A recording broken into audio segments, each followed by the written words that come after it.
আউযু বিল্লাহি মিনাশ শাইতানির রাজিম। রজমকৃত শয়তানের কবল থেকে আল্লাহ তাআলার কাছে আশ্রয় চাচ্ছি। সম্মানিত দর্শক এবং শ্রোতাবৃন্দ, আমি ডক্টর আবুল কাশেম মোহাম্মদ মাহবুবুল্লাহ যশোরী আপনাদের সকলকে জানাই সালামুন আলাইকুম। ইসলামকে মেনে চলে আপনি যদি জীবন কাটাতে চান, তাহলে মনে রাখবেন ইসলামকে মেনে চলে সামান্য কজন মুহাম্মাদুর রাসূলুল্লাহর সঙ্গী সাথীরা। তবে ইতিহাসের মুহাম্মাদের উম্মতেরা ইসলাম মেনে চলে না, অন্যান্যরাও চলে না। কেমনে সেটি নিয়ে আমি আপনাদের সামনে কথা বলবো। রবের শান্তির রাজ্যে আজ 2024 সাল। যদি 850 কোটি থেকে 900 কোটি লোক থাকে, তাহলে মনে রাখবেন 600 কোটি লোক খ্রিস্টান সমাজ, বৌদ্ধ সমাজ, জারেতুস্তি সমাজ, ইহুদি সমাজ, শিখ সমাজ, নাস্তিক সমাজ। এরা সবাই এই দিন মানে না, এই শরিয়াত মানে না। ইহুদিদের কাছে রয়েছে শরিয়াতে মসবি, খ্রিস্টানদের কাছে রয়েছে শরিয়াতে ইসবি, বাইবেল, নিউ টেস্টামেন্ট, আর ইহুদিদের হচ্ছে ওল্ড টেস্টামেন্ট। ঠিক যারা শিখ সমাজ রয়েছে ওদের কাছে শরিয়াত রয়েছে গুরু গ্রন্থ, বৌদ্ধ সমাজের কাছে শরিয়াত রয়েছে ত্রিপিটক। আবার নাস্তিক সমাজ যারা রয়েছে তাদের কাছে রয়েছে দাস ক্যাপিটাল, যারা সমাজতন্ত্রকে মেনে চলে। যারা গণতন্ত্র মেনে চলে তাদের কাছে রয়েছে আব্রাহাম লিঙ্কনের দেওয়া শরিয়াত। যারা মোল্লাতন্ত্র মেনে চলে তারা আরব্য মোহাম্মদ ইবনে আবদুল্লাহ সাহেবের দেওয়া শরিয়াত মানে। যারা রাজতন্ত্র মানে তারা তাদের বাপদাদাদের থেকে পাওয়া শরিয়াতকে মেনে চলেছে। বাকি 200 বা 100, 200, 250 কোটি মুসলমান শিয়া সুন্নি সালাফি সমাজের কাছেও আলাদা আলাদা শরিয়াত রয়েছে। আমরা যারা রবের শান্তির রাজ্যে মুহাম্মাদুর রাসূলুল্লাহর সঙ্গী সাথী, আমাদের কাছে একটি শরিয়াত রয়েছে, সেটি হচ্ছে এই কোরআন আকারে। এই শরিয়াত মেনে চললে আপনাকে কখনো বিভ্রান্ত হতে হবে না। এখন যারা কোরআনের শরিয়াতে উপনীত আছে তারা তো শান্তিতে জীবন কাটিয়ে যাচ্ছে। দুনিয়ার স্বর্গে তারা বসবাস করে অস্থায়ীভাবে জীবন কাটিয়ে যাচ্ছে স্থায়ী স্বর্গে যাওয়ার জন্য।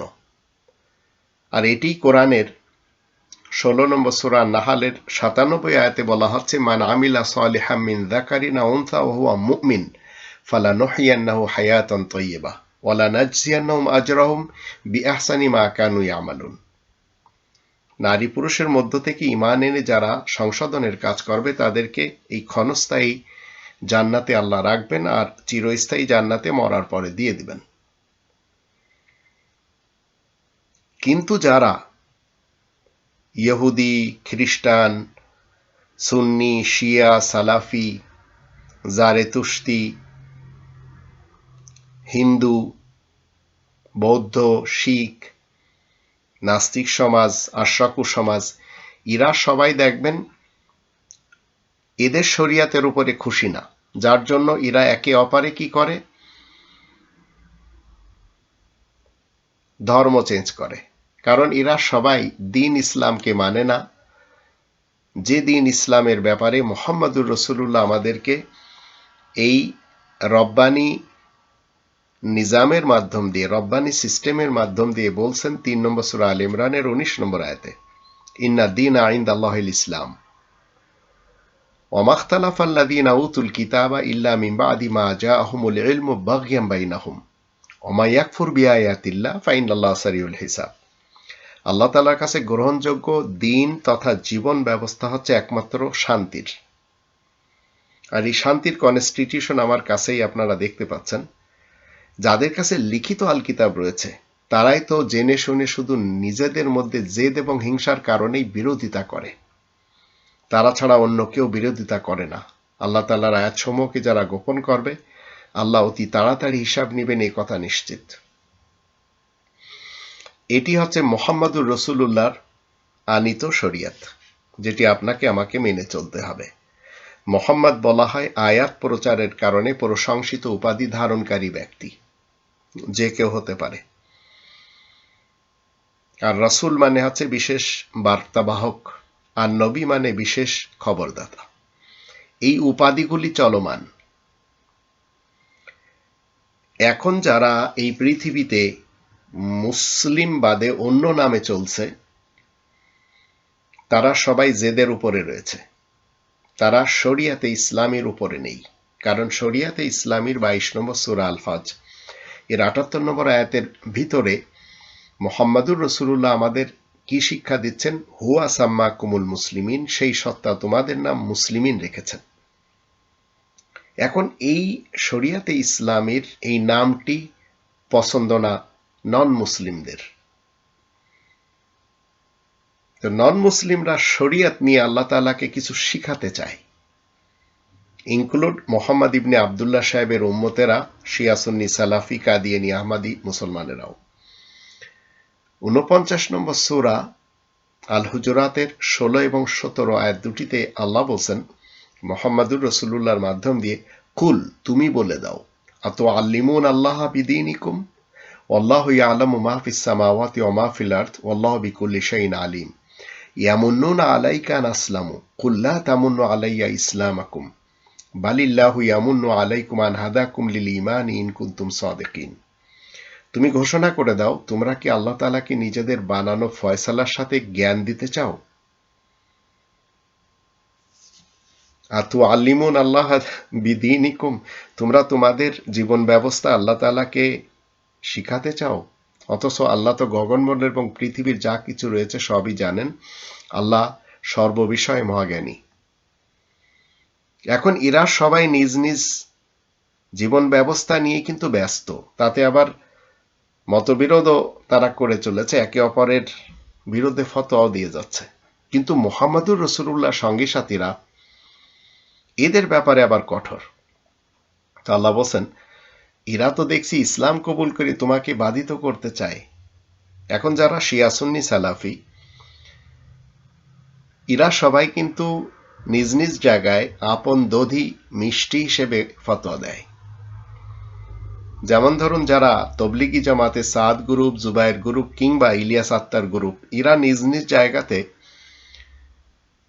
ওদের কাছে ফাজাইলে আমল এবং ফয়জানে সুন্নত রয়েছে, এইগুলি পেয়ে ওরা খুব খুশিতে আছে। যেটি এই কোরআনের 30 নম্বর সূরা আর রোম এর 30 থেকে 32 আয়াতগুলি যখন আমরা দেখে নিই তখন এখান থেকে আমরা জানতে পারি এরা খুব খুশিতে থাকে। মিনাল্লাযীনা ফাররাকু দীনহুম ওয়া কানু শিয়া কুল্লু হিজবিন বিমা লাদাইহিম ফারিহুন। তো এদের সামনে যখন আপনি কোরআনের কথা বলবেন তখন আপনাকে বলবে তুমি মনে হয় বড় পণ্ডিত, আসলে কিন্তু তা না। তো আল্লাহ বলছেন এরা তো দেখছি ইসলাম কবুল করে তোমাকে বাধিত করতে চায়, তুমি বলে দাও তোমরা নিজেরা ইসলাম কবুল করে আমাকে বাধিত করো না, বরং আল্লাহ তোমাদেরকে বাধিত করেছেন। আল্লাহ তো ঈমানের সাহায্যে তোমাদেরকে সত্য সঠিক পথে এগিয়ে নিয়েছেন যদি তোমরা সত্যবাদী হয়ে থাকো। এখন যারা উম্মতে মুহাম্মাদি হয়, মুহাম্মদ ইবনে আবদুল্লাহ সাহেবের উম্মতের অনুসারী যারা, উম্মত যারা, দেখবেন হিন্দু থেকে কেউ ট্রান্সফার হলে, কনভার্ট হলে বা মুসলমান হলে খয়রাত করে। Europe, America, Australia, Canada, New Zealand এবং অন্যান্য এলাকাতে যারা ইসলামে আসার নামে কলেমা একটা পড়ে ফিট হয়ে যায়, যাদের হাতে লাগে তারা শিয়া হয়, কেউ যেমন টনি বেলিয়ারের শালিকা শিয়া মুসলমান হয়েছে, কেউ সুন্নি হয়, কেউ সালাফি হয়। তো এরা সবাই যে শরিয়াতের উপরে প্রথমে ছিল ওরা কিন্তু ওই শরিয়াতের কাছাকাছি আর একটা শরিয়াতে মুহাম্মদ ইবনে আবদুল্লাহ পায়, তখন তারা খুব খুশিতে থাকে। কিন্তু মুহাম্মাদুর রাসূলুল্লাহর যে শরিয়াত সেটি এরা জানেও না, মানেও না। তো কোরআনের আমরা যখন 2 নম্বর সূরা আল বাকারার 83 নম্বর আয়াত দেখি, সেখানে বলা হচ্ছে ওয়াইদা আখাযনা মিসাকা বানি ইসরাঈলা লা তা'বুদুনা ইল্লাল্লাহ ওয়া বিল ওয়ালিদাইনি ইহসানা ওয়া যিল কুরবা ওয়াল ইয়াতামা ওয়াল মাসাকিনি ওয়া কুলু লিন-নাসি হুসনা ওয়া আকিমুস সালাতা ওয়া আতুজ যাকাহ থুম্মা তাওয়াল্লাইতুম ইল্লা কালিলাম মিনকুম ওয়া আনতুম মুরিদুন। আর যখন আমি বানি ইসরায়েলদের কাছে অঙ্গীকার নিই তোমরা আল্লাহ ব্যতীত অন্য কারো দাসত্ব করবে না, আর মাতা পিতা আত্মীয় স্বজন আর এতিম এবং মিসকিনদের সাথে সৎ ব্যবহার করবে, আর সকল মানুষের সাথে ভালো কথা বলবে, আর সালাত কায়েম করবে। সালাত মানে হচ্ছে কোরআনের আয়াত স্মরণ করে নিজ রবের সাথে সংযোগ স্থাপন করবে, আর পবিত্রতা অর্জন করবে জাকাতের মাধ্যম দিয়ে, খুমুসের মাধ্যম দিয়ে। তারপর তোমাদের মধ্য থেকে স্বল্প সংখ্যক ছাড়া তোমরা মুখ ফিরে নিচ্ছ আর তোমরাই হয়ে যাচ্ছ অগ্রাহ্যকারী। তো পৃথিবীর সব মানুষগুলিকে আমরা দেখলাম, সামান্য কজন বাদে বাকি সবাই নিজ নিজ শরিয়াত নিয়ে ব্যস্ত। মুহাম্মদ ইবনে আব্দুল্লাহ সাহেবের উম্মত যারা, এরা এই আয়াত মানে না। আল্লাহ ব্যতীত কারো দাসত্ব করতে এখানে নিষেধ করা হয়েছে, তারা আল্লাহ তাআলার সাথে মুহাম্মদ ইবনে আব্দুল্লাহ সাহেবের দাসত্ব করে। এর প্রমাণ হচ্ছে 5 ওয়াক্ত নামাজে তারা দেখবেন মুহাম্মদ সাহেবের নামে সুন্নত পড়ে। আচ্ছা, মাতা পিতা আত্মীয় স্বজন এতিম মিসকিনদের সাথে সৎ ব্যবহার। মাতা পিতাকে এরা কিন্তু দেখবেন সুযোগ পেলে মারে। এটা আমাদের দেশে অহরহ ঘটনা আমরা দেখতে পাই। যখন মাতা পিতাকে কেউ মারবে, আর মাতা পিতাকে যখন এরা আঘাত করবে, তখন মনে রাখবেন এরা উম্মতে মুহাম্মদ। যেমন আমার মাকে আমার 9 জন ভাই বোনেরা আলাদা করে রেখেছে, কারণ আমি হচ্ছি মুহাম্মাদুর রাসূলুল্লাহ সঙ্গী সাথীদের একজন, আর তারা হচ্ছে মুহাম্মদ ইবনে আব্দুল্লাহ সাহেবের উম্মত। তো তারা চায় না আমার সাথে আমার মায়ের সম্পর্ক থাকুক, যে মায়ের পিছনে আমি টাকা পয়সা খরচ করে এসেছি, এখন পারছি না তাদের কারণে। তো এই যে জেদ ধরবে তারা। এরপরে আছে এরা দেখবেন এদের প্রতিবেশীরা ভুকা ন্যাঙ্গা থাকবে, হজে যাবে কিন্তু প্রতিবেশীকে ভুকা রেখে, এতিম মিসকিনদেরকে ভুকা রেখে। তো এরা হচ্ছে মুহাম্মদ ইবনে আব্দুল্লাহর উম্মত। ওয়াকুলু লিন-নাসি হুসনা, মুহাম্মাদুর রাসূলুল্লাহ সঙ্গী সাথীরা সকলের সাথে ভালো ব্যবহার দিবে, মুহাম্মদ ইবনে আব্দুল্লাহ সাহেবের উম্মত দিবে না। আমাদের দেশে নারায়ণগঞ্জের এক ভদ্রলোক দেখবেন বলবে খেলা হবে, আবার চরমনার পীর সাহেবের দোয়া কি, আল্লাহ যেন ওর উপরে গজব ফেলায়। ঠিক এইভাবে লেগে আছে একে অপরের, এরা সুন্দর কথা জানে না। ওয়াকিমুস সালাহ, মুহাম্মাদুর রাসূলুল্লাহর সঙ্গী সাথীরা আল্লাহ তাআলার জন্য সালাত কায়েম করে। ওয়াকিমুস সালাহ, এরা কাবার নিয়মে প্রতিদিন 17 রাকাত সালাত কায়েম করে। কিন্তু মুহাম্মদ ইবনে আব্দুল্লাহ সাহেবের উম্মতেরা সেটি করে না, তার থেকে অনেক বেশি করে, তাদের মতো করে করে। ওয়া আতুজ যাকাহ, আর পবিত্রতা অর্জন করে জাকাতের মাধ্যম দিয়ে। মুহাম্মাদুর রাসূলুল্লাহ সঙ্গী সাথীরা 5 ভাগের 1 ভাগ খুমুস দেয়। মুহাম্মদ ইবনে আব্দুল্লাহ সাহেবের উম্মতেরা শতকরা 2.5 টাকা দেয় বছর শেষে। তা আল্লাহ বলছেন সুম্মা তাওয়াল্লাইতুম ইল্লা কালিলাম মিনকুম ওয়া আনতুম মুরিদুন। তারপর তোমাদের মধ্য থেকে স্বল্প সংখ্যক ছাড়া, তোমাদের মধ্য থেকে মানে কি 850 থেকে 900 কোটি মানুষের মধ্য থেকে স্বল্প সংখ্যক ছাড়া তোমরা মুখ ফিরে নিচ্ছ, আর তোমরাই হয়ে যাচ্ছ অগ্রাহ্যকারী। এখন এই অগ্রাহ্যকারী কিভাবে হচ্ছে? এরা মুখ ফিরে নিচ্ছে কোত্থেকে সেটি আমরা দেখব। এদের ভিতরে জামাত শিবিরের লোকদের যদি দেখেন, হেফাজতের লোকদের যদি দেখেন, তরিকতের লোকদের যদি দেখেন, সুন্নি শিয়া সালাফিদের যদি দেখেন, এরা সবাই নিজ নিজ জায়গা থেকে কি বলছে, আমরা ক্ষমতা পেলে তাদের নিজস্ব ফলসফা কায়েম করবে।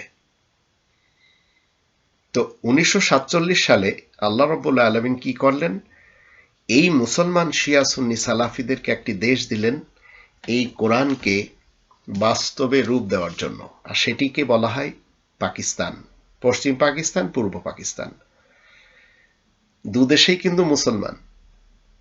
এরা কিন্তু সব উম্মতে মুহাম্মদ ইবনে আব্দুল্লাহ, এরা মুহাম্মাদুর রাসূলুল্লাহ সঙ্গী সাথী কেউ না। তো এরা পারেনি 23 থেকে 25 বছরে এই কোরআনের বিধান কায়েম করতে। কোরআনের বিধান কায়েম করার জন্য আপনাকে কোনো ভূখণ্ড লাগবে না। কোরআনের বিধান অলরেডি কায়েম আছে আল্লাহ তাআলার ভূখণ্ডে, যেটিকে আমরা কি বলি? কিংডম অফ আল্লাহ, যেটিকে আমরা বলি রব্বানি কায়নাত, যেটিকে আমরা বলি আল্লাহ তাআলার ইসলামী দেশ। আল্লাহ তাআলার দেশ কখনো অশান্তিতে ছিল না। অশান্তি সৃষ্টি করেছে মোহাম্মদ ইবনে আবদুল্লাহ সাহেবের উম্মতেরা, আর অশান্তি সৃষ্টি করেছে ঈসাকে এবং মূসাকে আর উজায়েরকে যারা মেনে চলে, আবার 33 কোটি দেব দেবতাদের যারা মেনে চলে, আবার যারা গৌতম বুদ্ধকে মেনে চলে। অনেকেই মনে করে গৌতম বুদ্ধ তো শান্তির বাণী প্রচার করেছেন। শান্তির বাণী তো উনি প্রচার করেননি। তার সবচেয়ে বড় যে সিম্বল, সেটা আমরা আরাকানের ব্যাপারটি নিয়ে দেখতে পাই এবং পুরা পৃথিবী দেখে নিচ্ছে। এখন আসুন, এই বিধান কায়েম করার জন্য পাকিস্তানকে আল্লাহ দিয়ে দিলেন, পূর্ব পাকিস্তান, পশ্চিম পাকিস্তান। কিন্তু তারা কোরআনকে ইস্টাবলিশ করতে পারবে না, কারণ মোহাম্মদ ইবনে আবদুল্লাহ সাহেবের উম্মতেরা মুখে বলবে, এদেরকে জায়গা দিলেও পারবে না। আমাদের দেশে কিন্তু জামাত শিবিরীরা দেখবেন একটি স্লোগান লাগায়, আল কোরআনের আলো ঘরে ঘরে জালো। এই স্লোগানটি হচ্ছে কোরআন বিরোধী। যদি স্লোগানটি তারা লাগাতো আল কোরআনের আলো নিজ বডিতে জালো, তাহলে আলাদা ব্যাপার। এখন রবের শান্তির রাজ্যে 3 নম্বর সূরা আল ইমরানের 83 নম্বর আয়াত মতে ওয়ালাহু আসলামা মানফিস সামাওয়াতি ওয়াল আরদ তাওআন ওয়া কারহান ওয়া ইলাইহি ইরজাউন। আল্লাহ তাআলার ইসলামিক কিংডমে ইসলাম অলরেডি এক্সিস্ট হয়ে আছে ফ্রম দি ডে ওয়ান, প্রথম দিন থেকেই, ইচ্ছায় এবং অনিচ্ছায়। তো আপনাকে আমাকে নিজ নিজ শরিয়ত আল্লাহকে দেখাতে হবে না। আপনাকে এবং আমাকে একটি শরিয়ত আল্লাহ দিয়েছেন, আর এই শরিয়তটি হচ্ছে 42 নম্বর সূরা আশ-শুরা 13 নম্বর আয়াত, শারা আলাকুম মিনাদ-দীন। আল্লাহ তোমাদের জন্য তো সেই জীবন ব্যবস্থায় নির্ধারণ করেছেন, সেই শরিয়তে নির্ধারণ করেছেন। সেই শরিয়তটি কোনটি? মা ওয়াসা বিহি নূহান, যার আদেশ এর মাধ্যম দিয়ে নূহকে দেওয়া হয়েছে। তো নূহের শরিয়ত হচ্ছে এই কিতাবে মূসা। 46 নম্বর সূরা আল আহকাফের 12 নম্বর আয়াত থেকে আমরা জানতে পারি এটি হচ্ছে কিতাবে মূসা। এটি ইমাম এবং রহমত, আর এটি মানব সমাজের জন্য সর্বযুগে যথেষ্ট হতে হবে। 29 নম্বর সূরা আল আনকাবুতের 51 নম্বর আয়াত মতে। এই শরিয়ত বাদে যদি আপনি ত্রিপিটকের শরিয়ত, আভেস্তার শরিয়ত, বাইবেল, নিউ টেস্টামেন্ট এবং ওল্ড টেস্টামেন্টের শরিয়ত, গীতা, মহাভারত, রামায়ণ, উপনিষদ, বেদ, এইসবের শরিয়ত যদি, গুরুগ্রন্থের শরিয়ত যদি আপনি আল্লাহকে দেখান, গণতন্ত্রের, রাজতন্ত্রের, সমাজতন্ত্রের এবং মোল্লাতন্ত্রের শরিয়ত যদি আল্লাহ তাআলাকে দেখান, আবার যদি শিয়া সুন্নি সালাফিদের কুতুবে হাদিসের শরিয়ত দেখান, তো আল্লাহ কি বলছেন? একটি শরিয়ত শুরু দিন থেকে কিয়ামত পর্যন্ত এই পৃথিবীতে থাকবে, সেটি হচ্ছে শারা আলাকুম মিনাদ-দীন মা ওয়াসা বিহি নূহান। এটি মনে রাখবেন, কিতাবে মূসা নূহের শরিয়ত। শারা আলাকুম তোমাদের সকলের জন্য একটি শরিয়ত। ওয়াল্লাযী আওহাইনা ইলাইকা, তো আমি যশোরী আজ এই আয়াত পড়ছি, আমাকে বলা হচ্ছে আর যা কিছু তোমার কাছে ওহীযোগে পাঠিয়েছি। তো মুহাম্মাদুর রাসূলুল্লাহ আমাদেরকে কি করছেন? এটি জানিয়ে দিচ্ছেন। ওমা ওয়াসাইনা ভি ইব্রাহিম, আর এই শরিয়তটি ওসিয়াত করা হয়েছে ইব্রাহিমের জন্য, ওয়া মূসা, মূসার জন্য, ওয়া ঈসা, আর ঈসার জন্য, আন আকিমুদ্দিন, তোমরা সবাই মিলে, আজকের 2024 সালে 850 থেকে 900 কোটি মানুষের সকলকে আল্লাহ বলছেন আন আকিমুদ্দিন, তোমরা সবাই কি করবে? সেই জীবন ব্যবস্থায় কায়েম করবে, যেটি নূহকে, ইব্রাহিমকে, মূসাকে, ঈসাকে সকলকে দেওয়া হয়েছে। ওয়ালা তাতাফাররাকু ফি, আর এর ভিতরে কোনো মতবিরোধ করা যাবে না। তো মুহাম্মদ ইবনে আবদুল্লাহ সাহেবের উম্মতেরা কি করছে? মতবিরোধ করে কেউ সুন্নি মুসলমান, কেউ শিয়া মুসলমান, কেউ সালাফি মুসলমান হয়ে গেছে, কেউ কাদিয়ানি মুসলমান, কেউ আহমাদি মুসলমান, কেউ আহলে তাশাইয়্যু, আবার কেউ দাউদি, বুহেরি, রেজবি, অনেক রকমের মুসলমান হয়ে গেছে। তা আল্লাহ বলছেন ওয়ালা তাতাফাররাকু ফি। এখন ইহুদি, খ্রিস্টান, জারেতুশতি, আশরাকু এবং নাস্তিক সমাজ যারা এই শরিয়াতকে অমান্য করে নিজ নিজ শরিয়াত তৈরি করে এনে চলছে, আল্লাহ বলছেন ওয়ালা তাতাফাররাকু ফি, এর ভিতরে কোনো মতবিরোধ করা যাবে না। তো মুসলমান শিয়া সুন্নি সালাফিদেরকে যখন আমি বলি, বিশেষ করে উম্মতে মুহাম্মদ ইবনে আবদুল্লাহকে, এদেরকে বলার পরে কাবুর আলাল মুশরিকিনা মা তাদউহুম ইলাইহি, অংশীবাদী মুশরিকদের কাছে সে কথা বড়ই ভারী লাগে, যার জন্য তারা আমার জন্য ফতোয়া দেয়, গালি লেখে, আরো কত কিছু করে। জীবনটাই তো অনেক সময় জেলে জেলে কাটিয়ে দিলাম। আল্লাহু ইয়াজতাবি ইলাইহি মান ইয়াশা ওয়া ইয়াহদি ইলাইহি মান ইউনিব। আল্লাহ উপযুক্ত ব্যক্তিকে নিজের দিকে আকৃষ্ট করেন, আর যে ব্যক্তি নিবিষ্ট হবে তাকে আল্লাহ হিদায়াত দান করবেন। তো আপনাকে কি করতে হবে? রবের শান্তির রাজ্যে আপনাকে মুহাম্মাদুর রাসূলুল্লাহ সঙ্গী সাথীদের অন্তর্ভুক্ত হতে হবে, যার জন্য 48 নম্বর সূরা আল ফাতহ এর 29 নম্বর আয়াতের শুরুতে বলা হচ্ছে মুহাম্মাদুর রাসূলুল্লাহ। আয়াত প্রচারের কারণে প্রশংসিত মুহাম্মদ উপাধি ধারণকারী ব্যক্তি আল্লাহ তাআলার বার্তাবাহক রাসূল। ওয়াল্লাযীনা মাআহু আশিদ্দাউ আলাল কুফফারি রুহামাউ বাইনাহুম, যারা কিনা আয়াত গোপনকারীদের ব্যাপারে কঠোর, গণতন্ত্র, রাজতন্ত্র, সমাজতন্ত্র, মোল্লাতন্ত্র বিশ্বাসী যারা রয়েছে, আর এই 4টি তন্ত্র বিশ্বাসীরাই রবের শান্তির রাজ্যে সব জায়গায় আছে। রুহামাও বাইনাহুম, এরা নিজেদের মধ্যে বড়ই রহমদিল। কিন্তু মুহাম্মদ ইবনে আবদুল্লাহ সাহেবের উম্মত যারা আমাদের দেশে বিএনপি মার্কা মুসলমান, বিএএল মার্কা মুসলমান, এবং যারা এই দুটি বড় পার্টির সাথে সংযোগ স্থাপন করে চলে, এরা নিজেদের মধ্যে রহমদিল না। সুযোগ পেলে একে অপরকে কোপ দেয়, গালি দেয়, ধাক্কা দেয়, মারে, জেল দেয়, দেশ থেকে তাড়িয়ে দেয়। এগুলি সব করে চলেছে কারণ উম্মতে মুহাম্মাদিরা, আর উম্মতে মুহাম্মদ মানে মুহাম্মদ ইবনে আবদুল্লাহ সাহেবের সঙ্গী সাথী, এরা মুহাম্মাদুর রাসূলুল্লাহর সঙ্গী সাথী না। তো আপনি যখন মুহাম্মাদুর রাসূলুল্লাহর সঙ্গী সাথীদের অন্তর্ভুক্ত হবেন, তখন আপনাকে দ্বীন কায়েম করতে হবে আপনার নিজ বডিতে। আপনার 2টি হাত আছে, 20টি আঙ্গুল আছে, 2টি ঠোঁট আছে, 1টি জিহ্বা আছে, 1টি মুখ আছে, 1টি চেহারা আছে, 2টি চোখ আছে, কান আছে, ব্রেন আছে, হৃদয় আছে, আপনার 2টি পা আছে, সবকিছু আপনার। এটি হচ্ছে একটা কিংডম আপনার জন্য। তো জান্নাতে যদি আপনি যেতে চান, মুহাম্মদ ইবনে আবদুল্লাহ সাহেবের উম্মত হয়ে আখরিজুল ইহুদ মিন জাজিরাতিল আরব, জাজিরায় আরব থেকে ইহুদিদেরকে বের করে শান্তি স্থাপন করতে হবে। 1947-এ দেশ তৈরি করে ইসলাম কায়েম করতে হবে। তো এগুলো পারা যাবে না। আজও আরব ইতিহাসের পাতায় আমরা কি দেখতে পাই? সবচেয়ে শিক্ষিত ব্যক্তিগুলি খ্রিস্টান এবং ইহুদি। এমনকি আরবের বিভিন্ন ইউনিভার্সিটির বড় বড় শিক্ষকরা ইন্ডিয়া থেকে যাওয়া, যারা হিন্দু। তো জান্নাতে যেতে হলে আপনাকে কি করতে হবে? মুহাম্মাদুর রাসূলুল্লাহর সঙ্গী সাথী হতে হবে। আরব ইতিহাসের মুহাম্মাদের উম্মত হলে জান্নাতে যাওয়া যাবে না। আর এর জন্য প্রমাণ এই 48 নম্বর সূরা আল ফাতহ এর 29 নম্বর আয়াত। কিন্তু মুহাম্মদ ইবনে আবদুল্লাহ সাহেবের উম্মতের যারা ঠিকাদার, ঠিকাদার মানে হচ্ছে কেউ বক্তা, কেউ হুজুর, কেউ পীর, আবার কেউ মুফতি, মুহাদ্দিস,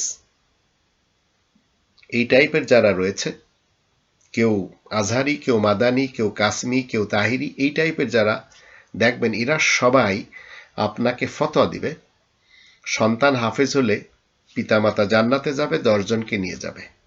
কিন্তু মুহাম্মাদুর রাসূলুল্লাহ কখনো কোরআন থেকে এই কথা আমাদেরকে বলেননি। তা এখন এন্টি কোরআন এইসব কথা বলে যারা আজ সমাজকে নষ্ট করে দিয়েছে, আল্লাহ তাআলার শান্তির রাজ্যকে অশান্তিতে ভরে দিয়েছে, সব এই স্পিকারদের কারণে। আপনি বাঙালি ইবলিস এবং শয়তান চিনার জন্য কষ্ট পোহাবেন কেন? খুব সহজে চিনতে পারবেন। যখন আপনি বলবেন যে এই কোরআন আমাদের জন্য কমপ্লিট, তারা বলবে যে কোরআন হাদিস ছাড়া বোঝা যাবে না। মনে রাখবেন এই ইবলিস এবং শয়তান। যখন আপনি বলবেন মসজিদুল হারামের দৃষ্টিতে কোরআন মতে 5 ওয়াক্ত নামাজ কমপ্লিট, তখন তারা বলবে যে নামাজের সিস্টেম কোরআনে নেই। তখন আপনি মনে রাখবেন এই লোকটি ইবলিস এবং শয়তান বাঙালি। এখানে আপনাকে কি বলে চিন্তা করতে হবে না। ইবলিস এবং শয়তান বাঙালিরা মানুষের জন্য কোনো ভালো কিছু তৈরি করতে পারে না। তো এরা আবার দেখবেন মানে ওয়াকাজের দোকানদারি করে এরা কি করতে চায়? জাতিকে অন্ধকারে নিয়ে যেতে চায়, আর সেখান থেকে এরা মঙ্গল তলাশ করতে চায়। তো বাঙালি জাতির এক অংশ দেখবেন এরা উম্মতে মোহাম্মদ ইবনে আবদুল্লাহ সূর্যকে, হাতিকে, হুতম পেঁচা এই টাইপের অনেক কিছু তৈরি করে এর ভিতরে মঙ্গল খোঁজে, আর এর জন্য মঙ্গল শোভাযাত্রা বের করে। তো এই জাতি মোহাম্মদুর রসুলুল্লাহর সঙ্গী সাথী তো হতে পারবে না, তবে এরা মোহাম্মদ ইবনে আবদুল্লাহ সাহেবের উম্মত, তাতে কোনো সমস্যা নেই। তো এই জাতির ভবিষ্যৎ হচ্ছে অন্ধকার। এরা বিভিন্ন অনুষ্ঠানে যেগুলি ওদের বিপরীত লোকদের শেখানো যাবে, রং মাখবে, তামাশা করবে, কত কিছু এরা করবে। আবার এরা সুযোগ পেলে কিন্তু যারা গোমূত্র পান করে তাদেরকে এরা দেখবেন বলবে এরা কাফের বলে দেবে। তো এখন 100 কোটির উপরে তারা, কিন্তু এরা 200 কোটি মুসলমান। এরা কিন্তু আপনার গ্রামের আবদুল্লাহর ছেলে যদি বলে তোমরা সবাই চতুষ্পদ প্রাণীর মূত্র পান করো, তাহলে আপনারা আবদুল্লাহর ছেলেকে কি বলবেন? এ তো পাগল, এটি অবশ্যই বলবেন। কিন্তু এই আবদুল্লাহ ছেলে যখন আরব ইতিহাস থেকে উঠে তার মান্যকারীদেরকে বলছে উটের পেশাব পান করতে হবে, তখন সেই লোকটিকে তারা বলে মহামানব, এবং তারা বলে আমরা তো সেই লোকটির উম্মত। এই ধরনের শিক্ষা যখন রাষ্ট্রের সন্তানেরা শিখে, তখন তারা অন্তত কেউ এই পৃথিবীতে, মনে রাখবেন তারা অন্তত কেউ বিল গেটস হতে পারবে না। বিল গেটস কিন্তু গ্রাজুয়েশন কমপ্লিট করতে পারেনি। তারা আবার গণতন্ত্রের নায়ক আব্রাহাম লিঙ্কন হতে পারবে না, লোকটি কিন্তু জুতা সেলাই করত। তারা রজনীকান্ত হতে পারবে না, যে নাকি বাসের কন্ডাক্টর ছিল। তারা আম্বানি হতে পারবে না, ধীরুভাই আম্বানি, যে কিনা পেট্রোল পাম্পের কাজ করত। তারা সচিন টেন্ডুলকারও হতে পারবে না, ক্লাস 10-এ ফেল করে পড়াশোনা যে ছেড়ে দিয়েছিল। তারা শাহরুখ খানও হতে পারবে না, কারণ সে বেঞ্চে বসে ঘুমাতো আর 20 টাকা ধার নিয়ে ফিল্ম সিটিতে যেত। তারা মেসি হতে পারবে না, যে কিনা ফুটবল ট্রেনিং এর ফিস জোগানোর জন্য দিনরাত এক করে ঘাম ঝরাতো। তো এখন এই সমস্ত শিক্ষা যারা আজ নিয়েছে, মোহাম্মদ ইবনে আবদুল্লাহ সাহেবের উম্মত বলেন বা খ্রিস্টান, ইহুদি, জারেতুস্তি, আশরাকু, হিন্দু, বৌদ্ধ, শিখ, এরা সবাই বড় বড় ডিগ্রিধারী। তো এদের দিয়ে পৃথিবীতে কিছু হচ্ছে না। আবার যদি আমাদের নারী সমাজকে দেখেন, দেখবেন অনেক নারীরা কিন্তু তারা নিজেদের স্বামীদেরকে যে একটু ভাত বেড়ে দেবে, এই ভাত বেড়ে দেওয়াটা বা রান্নাঘরে পাক করাটাকে এরা মনে করে গোলামি। এই মন মানসিকতার নারীদেরকে আমরা কোথায় দেখতে পাই? এয়ার হোস্টেস হিসেবে তারা পরপুরুষদেরকে খুব সুন্দর করে খাবার সার্ভ করে। আর এটি তারা কি জন্য বলে? যে আমরা নিজেদের পায়ে দাঁড়িয়েছি। তো জাতি মোহাম্মদ ইবনে আবদুল্লাহ সাহেবের উম্মত এবং অন্যান্য শরিয়াত মানা এরা কতটা নিচু হয়ে গেছে, এটি আপনি আমি চিন্তা করতে পারি।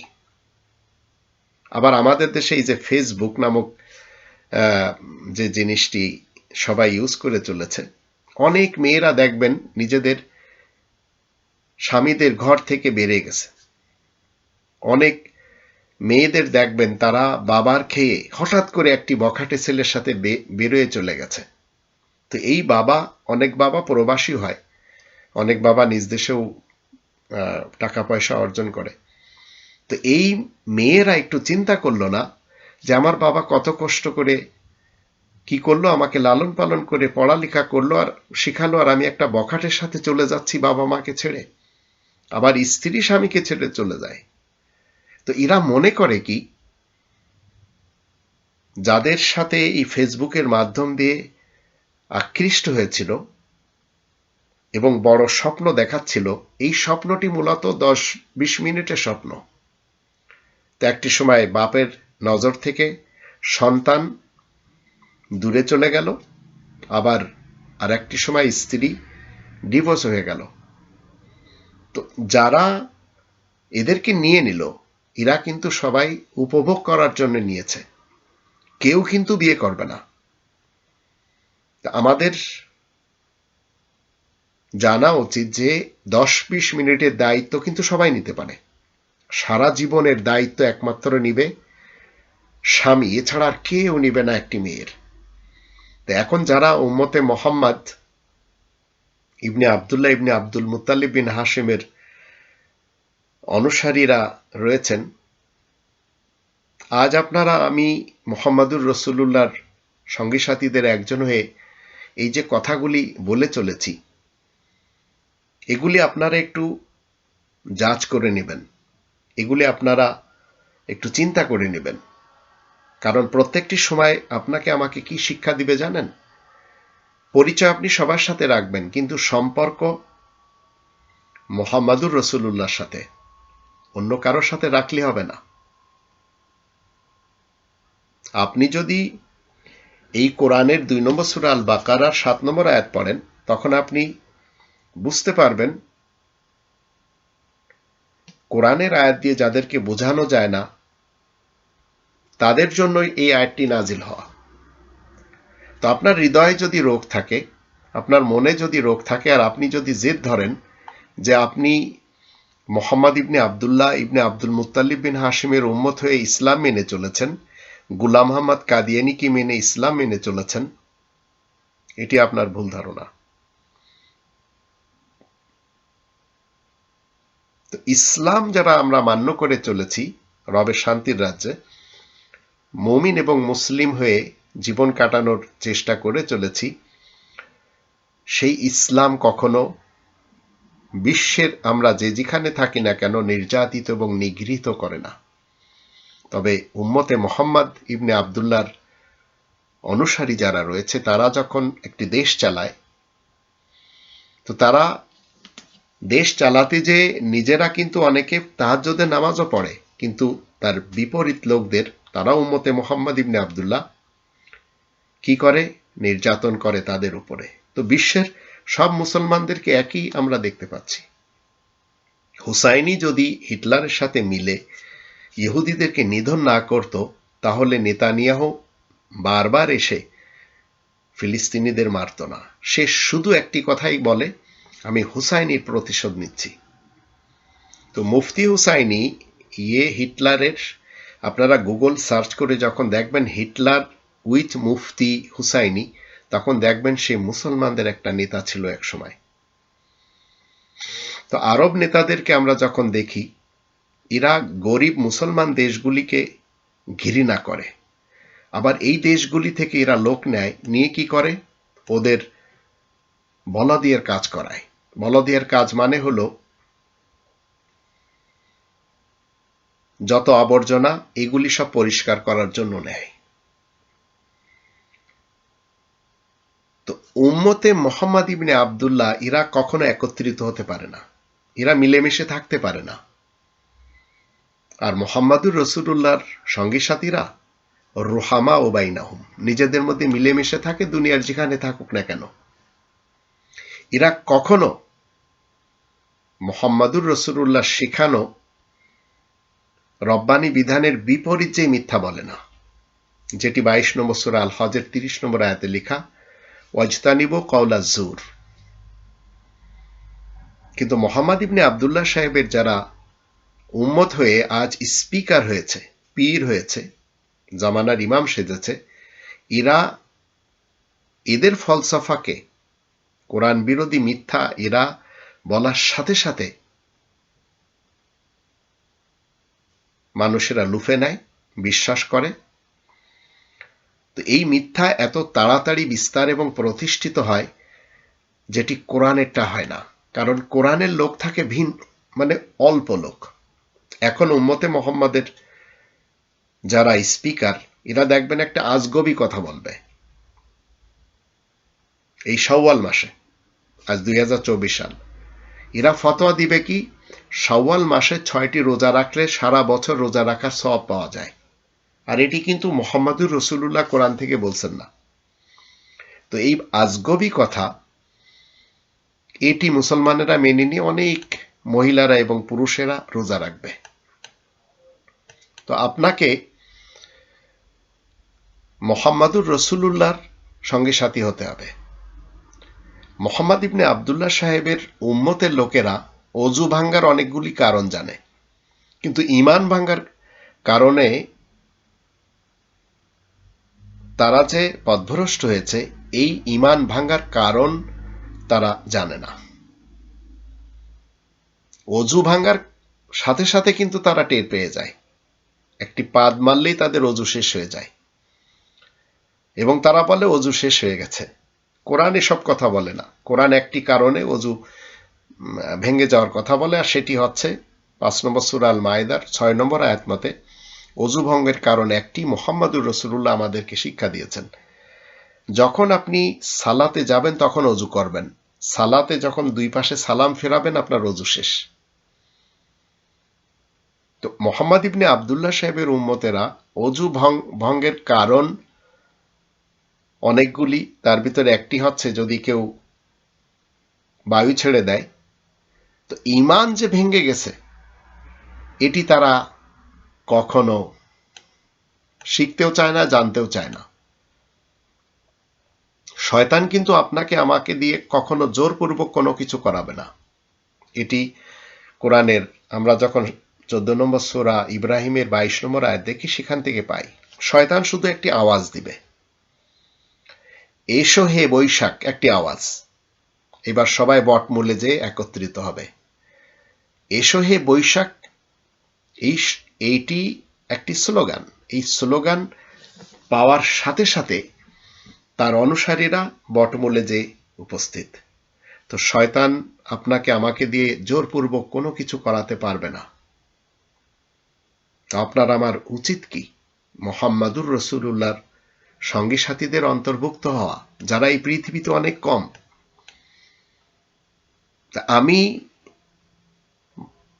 মাহবুবুল্লাহ যশোরী একা একাই খুব খুশিতে থাকি এবং রবের দেওয়া স্বর্গে থাকি।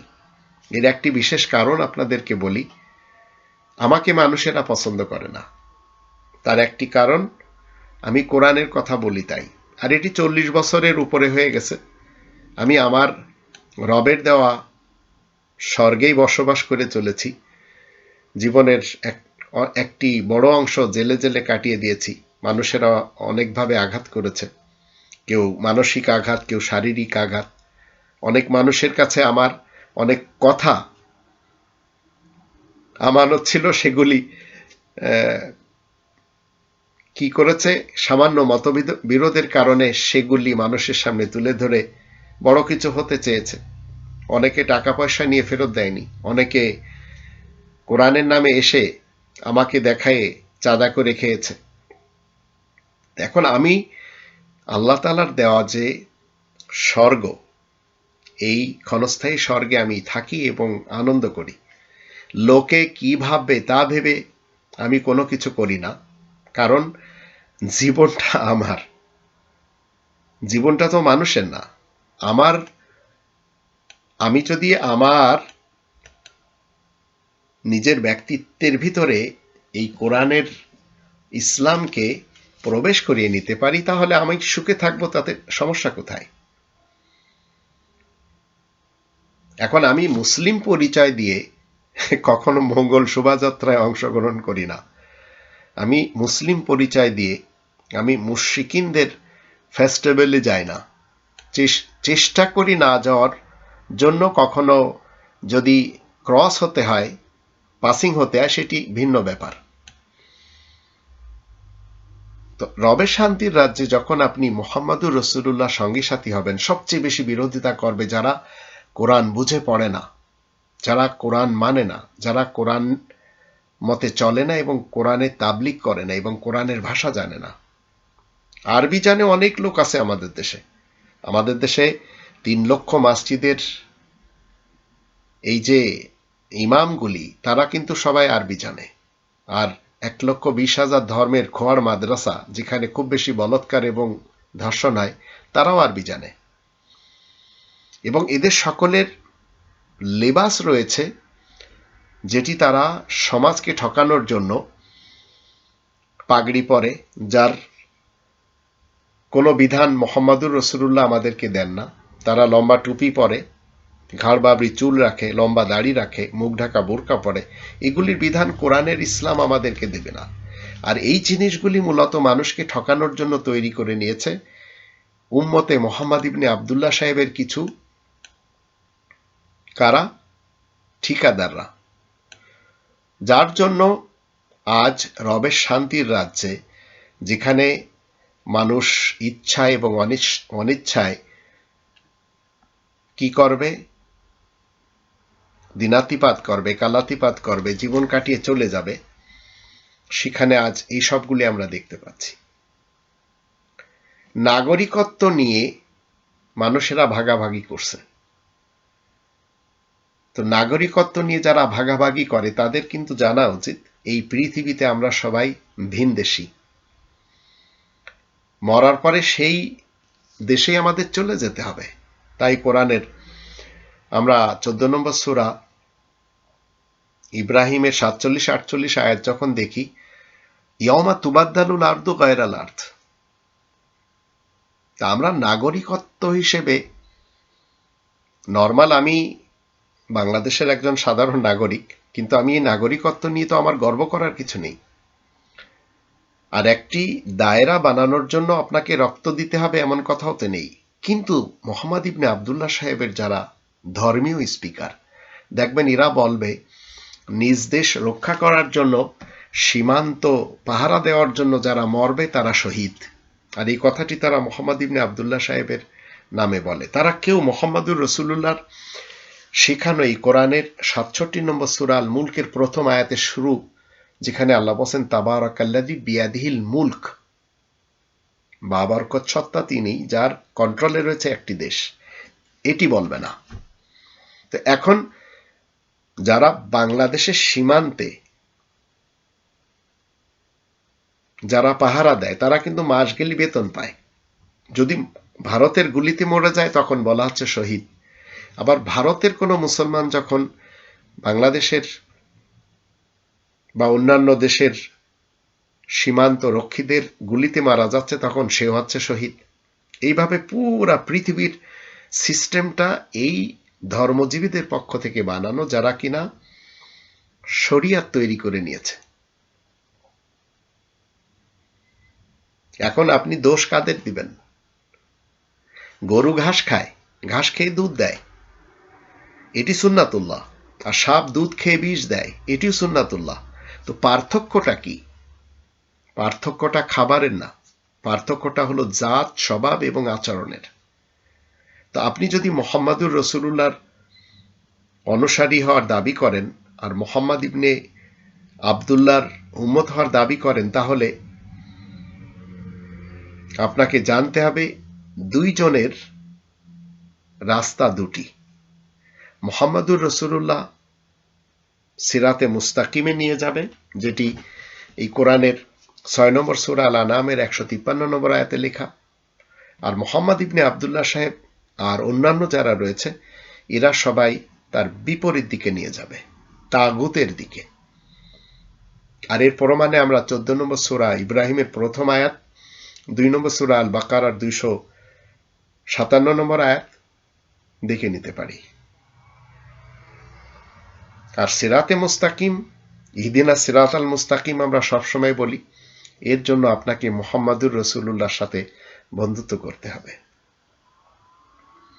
আর যাদের সাথে বন্ধুত্ব করতে হবে সেটি 4 নম্বর সূরা নিসার 69 নম্বর আয়াতে বলা হচ্ছে, উলাইকাল্লাযীনা আনআমা আল্লাহু আলাইহিম মিনান নাবিয়্যিন ওয়াস সিদ্দীকিন ওয়াশ শুহাদা ওয়াস সালিহিন ওয়া হাসুনা উলাইকা রফিকা। এখন আপনি ফয়সালা করুন, উম্মতে মুহাম্মদ ইবনে আব্দুল্লাহ হয়ে জীবন কাটাবেন, না উম্মতে মুহাম্মদ ইবনে আব্দুল্লাহর বিপক্ষে মুহাম্মাদুর রাসূলুল্লাহর সঙ্গী সাথী হয়ে জীবন কাটাবেন। ফয়সালা আপনাকেই করতে হবে।